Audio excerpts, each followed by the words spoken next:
The first thing I noticed was the sound. A faint creaking coming from upstairs, barely audible, but in a house that was supposed to be empty, even the smallest noise stood out like an alarm. It was late, past midnight, and Rachel wasn't supposed to be home. She had told me she was staying over at her friend Megan's place for a girls' night, something she had done before, something I had never questioned. But now, standing in the dimly lit hallway, that soft creaking noise made my stomach tighten with unease.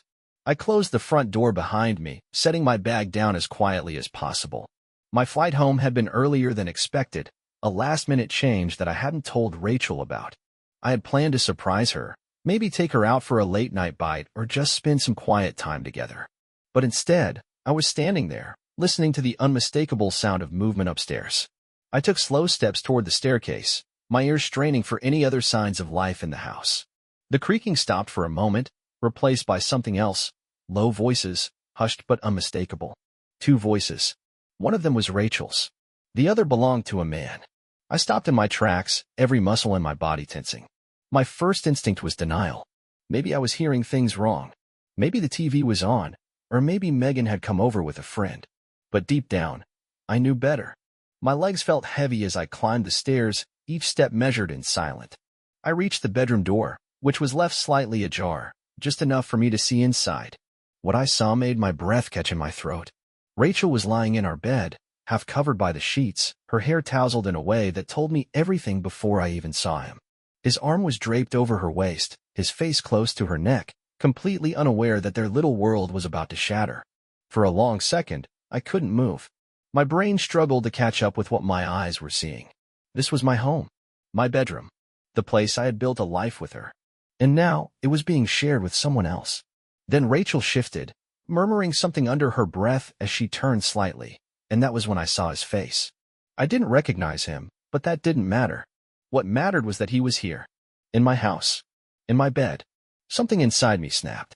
I pushed the door open with force, making it slam against the wall. The loud bang shattered the silence, jolting both of them awake. The man sat up in shock, his eyes wide, scrambling to make sense of what was happening. Rachel gasped, her face draining of color as she grabbed at the sheets. Jason. Her voice was small, almost disbelieving, as if she couldn't understand how I was standing there. I didn't say anything.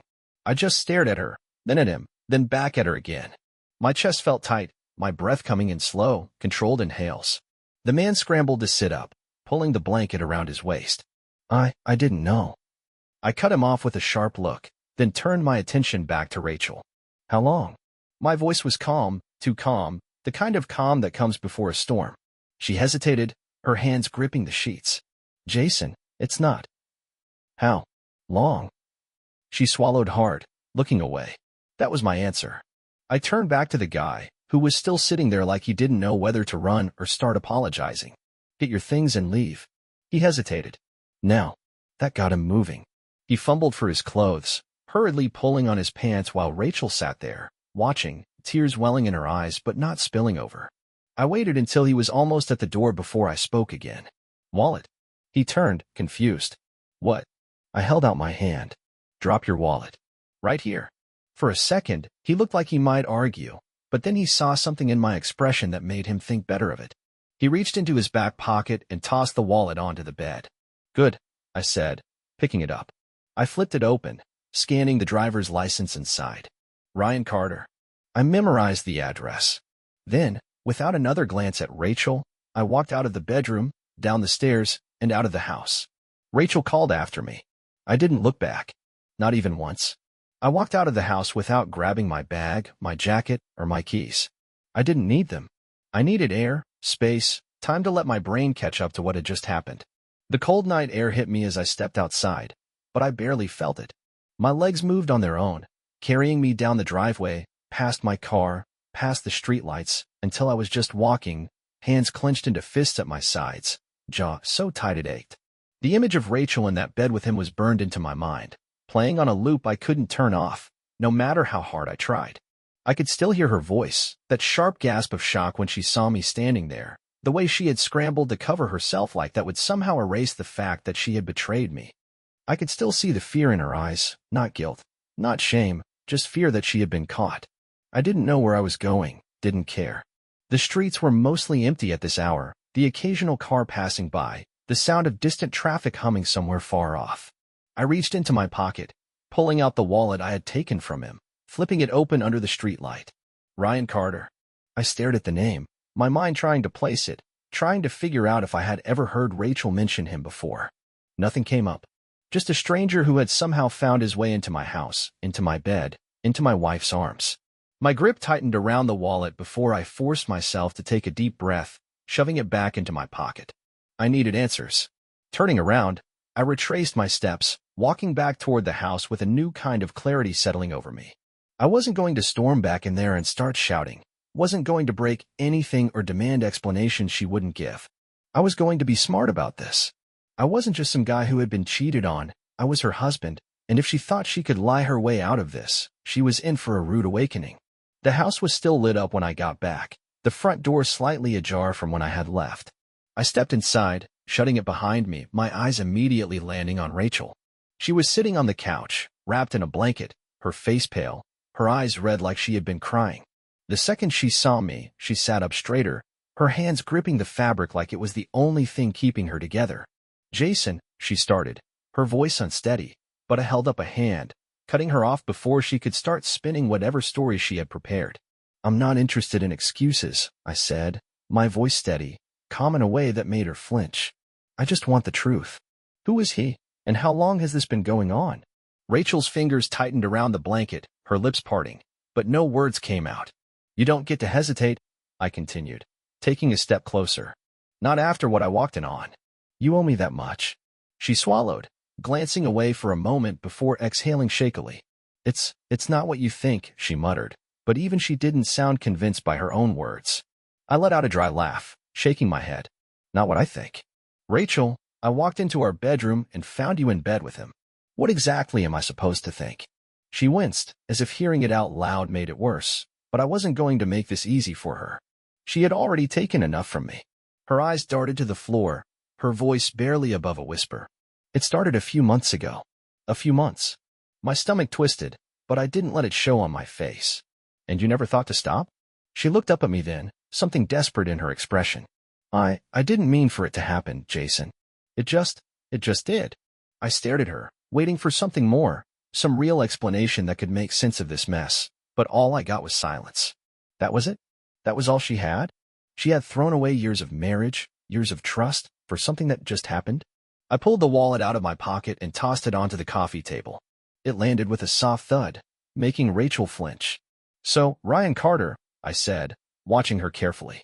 "Who is he?" Rachel hesitated again, and that alone told me she had been hoping I wouldn't dig too deep. "He's someone I met through work," she admitted, her voice barely above a whisper. "We started talking, and one thing led to another." I exhaled slowly, running a hand through my hair, forcing myself to stay calm. "And what? You just decided that everything we built together didn't matter anymore? That sneaking around behind my back was worth it?" Rachel's hands trembled slightly as she wiped at her eyes. "It's not like that." "Then explain it to me," I said, my patience thinning. "Explain to me why you thought this was okay. Explain to me why you looked me in the eye every day, told me you loved me, and then went to him." She shook her head, fresh tears sliding down her cheeks. "I don't know," she whispered. "I don't know why, Jason. You just made a choice," I cut in, my voice sharp. "A choice to betray me. A choice to bring him into our home. A choice to throw everything away." She sobbed into her hands, and for the first time, I didn't feel sympathy. I didn't feel anything except exhaustion. I sat down across from her, leaning forward slightly. "Tell me this," I said, my tone quieter now. "If I hadn't come home tonight, how much longer were you planning to keep this going?" Rachel lifted her head, her lips trembling. "I don't know," she whispered again. And that was the moment I knew. This wasn't just some mistake. This wasn't just some moment of weakness. This was a choice she had made, over and over again, with no intention of stopping. I leaned back, exhaling slowly. "Then I guess there's nothing left to say." Rachel's breath hitched. "Jason, please, But I was already standing up, already walking toward the stairs, toward the room that no longer felt like mine. I needed a minute to think, to process, to decide what happened next. Rachel called my name again, her voice filled with panic. For the first time, I didn't answer. I sat on the edge of the bed, staring at the floor, My hands clasped together so tightly that my knuckles ached. The silence in the room felt heavy, pressing against my skull like a weight that wouldn't let up. Rachel was still downstairs, probably still crying, still trying to figure out what to say, still hoping that there was some way out of this that didn't end with her losing everything. But I wasn't going to make this easy for her, not after what she had done, not after the months of lies, not after she had let someone else into what was supposed to be ours alone. The bedroom didn't feel like mine anymore. The bed felt foreign, the sheets something I suddenly wanted to rip off and burn, the walls closing in with the reminder that this wasn't just some passing mistake, wasn't just some meaningless error in judgment. Rachel had planned this, had allowed it to continue, had looked me in the face day after day, and chosen to keep it going. That wasn't an accident. That wasn't something that just happened. That was a decision. The creak of the stairs pulled me from my thoughts, slow, hesitant footsteps making their way up, stopping just outside the door. I didn't need to look up to know it was her, didn't need to see her face to feel the hesitation radiating from her. For a moment, neither of us spoke. The silence stretched between us, thick and unbearable, but I wasn't going to be the one to break it first. If she had something to say, she could find the courage to say it. "Jason," she finally whispered, her voice hoarse, raw from crying, but I didn't react. "Please. I need to talk to you." I let the words settle in the air, let them exist between us before I finally looked up. She was standing in the doorway, arms wrapped around herself like that would somehow make her look smaller, more pitiful, like it would somehow soften what she had done. Her eyes were swollen, red, her lips trembling as she tried to hold herself together, but I wasn't interested in the display. "Then talk," I said, my voice flat, emotionless. She took a step inside, hesitated, then took another. "I know I hurt you," she started, her voice barely above a whisper. "I know what I did was wrong, and I don't expect you to forgive me, but I need you to understand that I never wanted to lose you." I scoffed, shaking my head as I stood up, towering over her. "You didn't want to lose me, but you had no problem sneaking around behind my back? You had no problem lying to my face, night after night, pretending everything was fine while you were with him." She flinched, but I wasn't done. "Do you even understand what you've done?" I continued, my voice sharper now, my patience wearing thinner with every second she stood there trying to find the right words to make herself look less guilty. "Do you even get what it feels like to come home and find out that the person you trusted most in this world has been betraying you for months? That the life you thought you had was just one big joke?" Tears spilled over her cheeks, but I didn't care. "I wasn't thinking," she said, her voice breaking. "I was lonely, Jason. You were always working, always busy, and I took a step forward, cutting her off with a glare. "Don't you dare try to blame this on me." She shook her head quickly, wiping at her face. "That's not what I'm saying, I swear. I take full responsibility. I know this is my fault. I know I messed up, but I love you, Jason. I still love you." I let out a bitter laugh, running a hand through my hair as I turned away from her. "You don't do this to someone you love, Rachel. You don't break them. You don't humiliate them. You don't throw away years of marriage for some fling, and then stand here telling me you still love me like that makes it better." She took a shaky breath, stepping closer. "I made a mistake," she whispered. "A terrible mistake. And I regret it, Jason. I regret it more than anything." I turned back to her, my eyes cold, my jaw clenched so tight it hurt. "You regret getting caught. That's what you regret." She shook her head, reaching for me, but I stepped back before she could touch me. "I swear, that's not true," she pleaded. "I was going to end it. I didn't know how. I was afraid of what it would do to us." I stared at her, disbelief washing over me. "You were afraid of what it would do to us? You already destroyed us, Rachel. You did that the second you let him into our bed, the second you decided that whatever this was mattered more than our marriage." Her breath hitched, and she covered her mouth with her hand, shoulders shaking as she cried harder, but I felt nothing. Not anger, not sadness, not sympathy. Just emptiness. "I don't know what to do," she whispered after a long pause. I exhaled slowly, shaking my head. "That's the problem, Rachel. You should have thought about that before." She let out a choked sob, her knees almost giving out as she grabbed the dresser for support. "Jason, please. I'll do anything to fix this. I'll go to counseling. I'll do whatever it takes. Just, please don't walk away from us." I looked at her, really looked at her, and for the first time since this whole mess started, I realized that I didn't see my wife anymore. I saw a stranger, someone I used to know, someone who had once been my partner, my best friend, my everything. But that version of her didn't exist anymore. I stepped around her, moving toward the closet, pulling out a suitcase and throwing it onto the bed. Rachel's breath caught. "What are you doing?" she asked, her voice shaking.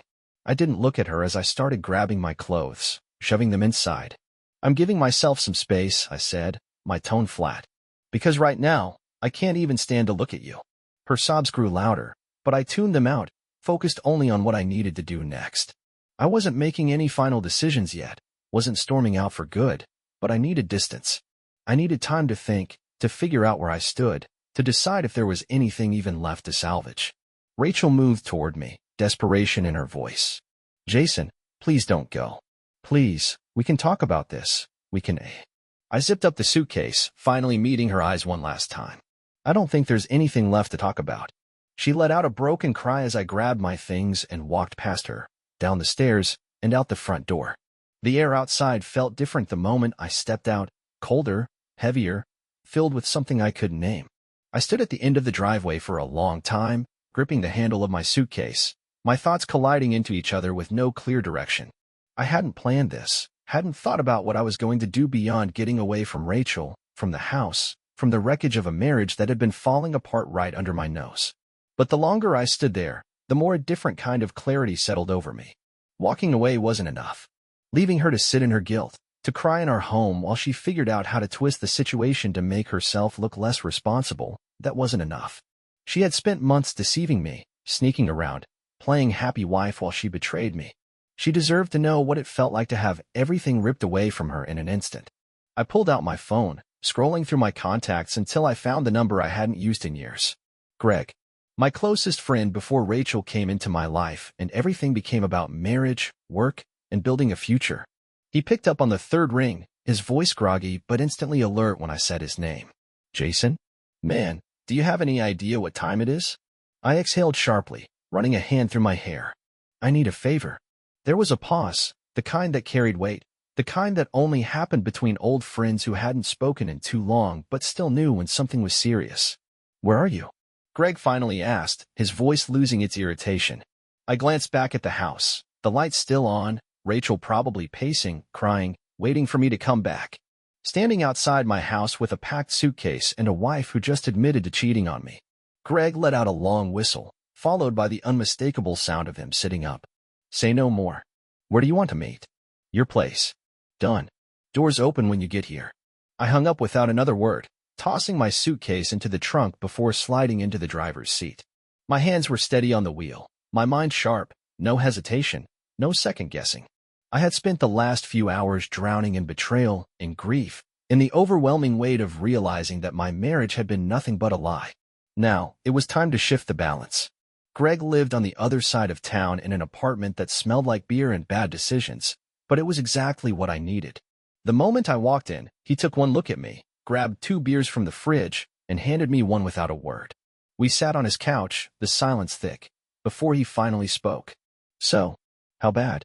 I took a long drink before answering. "Months. Some guy from her work." I walked in on them tonight. Greg winced, shaking his head. "Man, I'm sorry. What's your plan?" I set my beer down, my grip tightening. She thinks she can cry her way out of this, that she can throw out apologies and excuses and expect me to just take it. I want to make sure she understands exactly what she's losing. Greg raised an eyebrow, leaning back. "And how do you plan on doing that?" I pulled out my phone, opening my banking app. Rachel had always been careless with finances, trusting me to handle everything, never once questioning the security of our accounts. That was her mistake.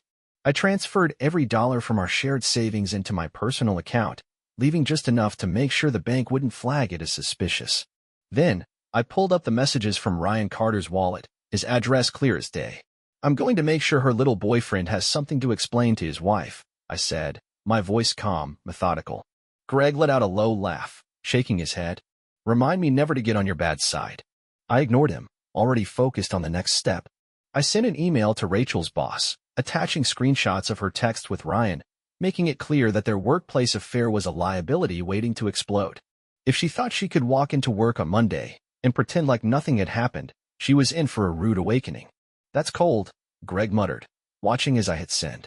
I took another drink, leaning back against the couch. She made her bed. Now she gets to lie in it alone. But I wasn't done. Ryan Carter had a wife. I found her on social media in minutes, Her profile filled with happy pictures of their anniversary, their 2 kids, their vacations. She had no idea. Not yet. I typed out a message, attaching the evidence, keeping it simple. I thought you deserved to know who your husband really is. Ask him about Rachel. I hit send. Greg let out a low whistle, shaking his head. You're really going all in on this, huh? I turned to him, my expression unreadable. She spent months lying to me, sneaking around, making me believe we had something real while she was betraying me. You think I'm just going to let her walk away without consequences? Greg didn't argue. He just nodded, raising his beer. To burning it all down. I clinked my bottle against his, taking one last drink before setting it aside. The first wave of anger had passed, the initial shock wearing off, replaced by something colder, something sharper. Rachel had made her choices. Now, she would have to live with the consequences. I leaned back, closing my eyes for a moment, feeling the weight on my chest lighten just a little. It wasn't over yet. But for the first time since I had walked into that bedroom, I felt like I was the one in control. I woke up to the sound of my phone vibrating on the nightstand beside Greg's couch. The dim light of early morning crept through the blinds, but I wasn't groggy. I wasn't confused or disoriented. The events of the night before sat sharp and clear in my mind. I reached for my phone, already knowing who it would be before I even looked. Rachel.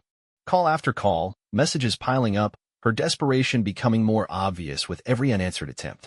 I let it ring once more before finally pressing the button to pick up, bringing the phone to my ear without a word.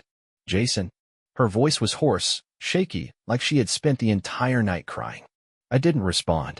Please, just talk to me, she continued, her breath hitching. You took all the money from the account. My boss called me this morning. And Ryan's wife, she knows. I waited, letting the weight of her words settle before finally speaking. Good. A sharp inhale, then silence. For the first time, Rachel didn't have a quick excuse, didn't have a lie ready to smooth things over. She knew there was no way out of this, no way to manipulate the situation in her favor. Why are you doing this? She whispered. I sat up, running a hand through my hair as I exhaled slowly.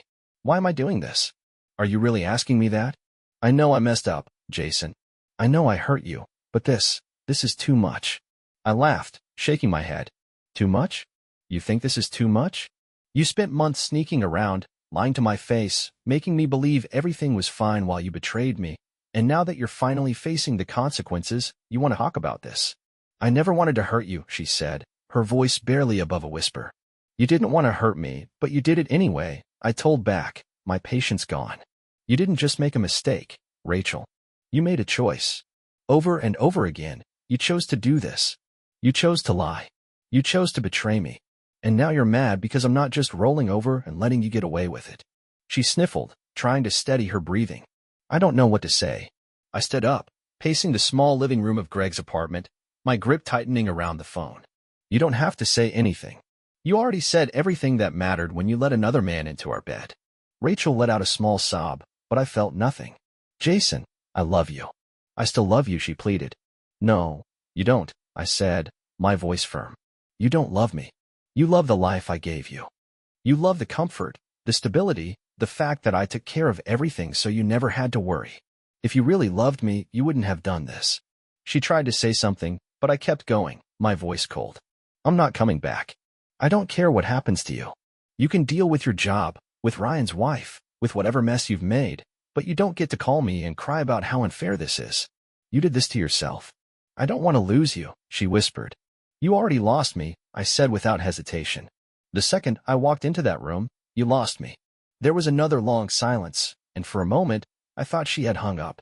Then, after a shaky breath, she asked, So what happens now?